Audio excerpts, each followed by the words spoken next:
Praise lord. ప్రభువైన యేసుక్రీస్తు నామమున మీ అందరికీ వందనాలు. ప్రతి సంవత్సరం నేను కొన్ని బెడ్షీట్స్ పేదవారికి పంచేటువంటి అలవాటు నాకుంది.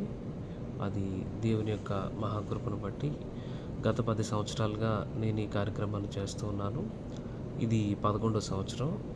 దేవుడిచ్చిన బలాన్ని బట్టి నేను అక్కడక్కడ రోడ్డు మీద పడుకునే వాళ్ళకి నైట్ టైం, కొంతమంది పేదలకి, చర్చెస్లో కానీ బయట ఉన్నటువంటి వ్యక్తులకు కానీ ఒక చిన్ని కానుకగా నేను ఒక చిన్న బెడ్షీట్స్ని కానీ చిన్న శారీస్ని కానీ ఇవ్వడానికి ప్రభు బలాన్ని ఇచ్చారు నా శాలరీ నుంచి.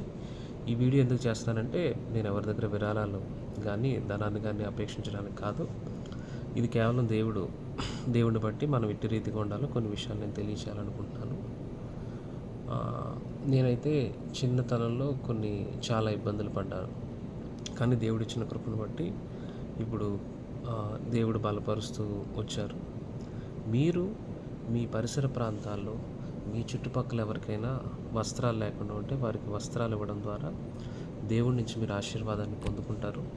నిజమైన క్రిస్మస్ ఏంటంటే మనము ఇతరులకి భోజనాన్ని పెట్టడం, బట్టలు లేని వారికి బట్టలు ఇవ్వడం, ఆహారం లేని వారికి ఆహారాన్ని ఇవ్వడం, లేదు కొంతమంది హాస్పిటల్లో ఉంటే అక్కడ ఉన్నటువంటి రోగులకి ఆహారాన్ని పెట్టడం, లేదు పేషెంట్స్ దగ్గరికి